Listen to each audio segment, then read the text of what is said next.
এখন কিন্তু বাজারে প্রচুর ফুলকপি উঠেছে। সদ্য সদ্য ফুলকপি কিন্তু টেস্টই আলাদা। সে ফুলকপি দিয়ে নানান রকম রকমারি রান্না হয়। কিন্তু আজ সেরকমই একটা রেসিপি আজ আপনাদের সাথে শেয়ার করছি। ফুলকপির সাথে আরো কি মেশানো চলুন দেখতে থাকি। দুটো আলু ডুমো ডুমো করে কেটে নিয়েছি, ফুলকপিটাও ছোট ছোট করে কেটে নিয়েছি। এখানে একটা বাটি নিলাম, 2 চামচ পোস্ত দিলাম, অল্প একটু গরম জল দিয়ে ভিজিয়ে দিচ্ছি, পোস্তটা পেস্ট করতে সুবিধা হবে। পোস্তর সাথে 2টো কাঁচা লঙ্কাও দিয়ে দিলাম, পেস্ট করে নেব। 3টে ডিম ভেঙে নিয়েছি, নুন দিয়ে দিলাম, অল্প একটু গোলমরিচের গুঁড়ো দিয়ে দিলাম। ডিমটাকে ফেটিয়ে নিচ্ছি, সরষের তেল দিচ্ছি, চারধারে লাগিয়ে নিচ্ছি। ডিমটাকে প্রথমে ঢেলে দিলাম, মিনিট খানেক মতো একটু ওয়েট করলাম।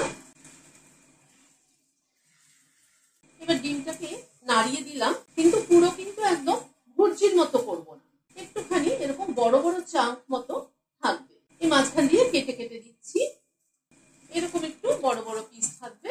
এবার ডিমটাকে তুলে নিচ্ছি, খুব কিন্তু কড়া ভাজবো না, এটা একটু সফট মতো থাকবে। সরষের তেল দিচ্ছি, 1/2 চামচ কালো জিরে দিলাম ফোড়নে। গ্যাসের ফ্লেমটাকে কমিয়ে কালো জিরেটাকে একটু ক্র্যাক করিয়ে নিচ্ছি।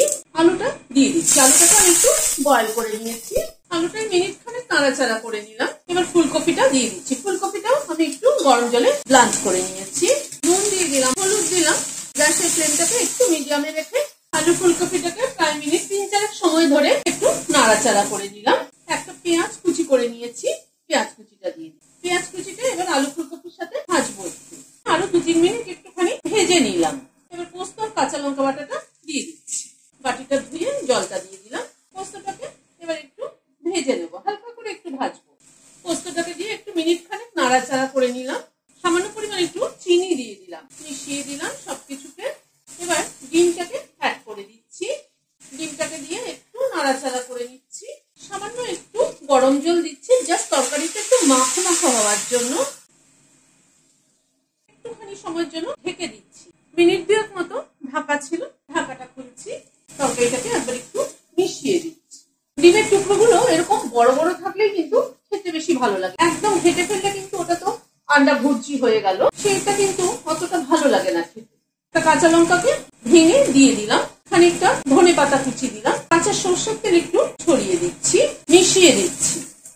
গ্যাসের ফ্লেমটাকে বন্ধ করে দিলাম, দিয়ে ঢেকে দিচ্ছি স্ট্যান্ডিং টাইম 5 মিনিট। কাঁচা লঙ্কা, ধনে পাতা এবং কাঁচা তেল এই 3টার ফ্লেভার অ্যাড হওয়ার জন্য, তাতে কিন্তু তরকারিটার টেস্ট ভীষণ ভাবে পাল্টে যাবে। এটা কিন্তু রুটি পরোটা দিয়েও খাওয়া যাবে, আবার কিন্তু ভাতের সাথেও খাওয়া যাবে।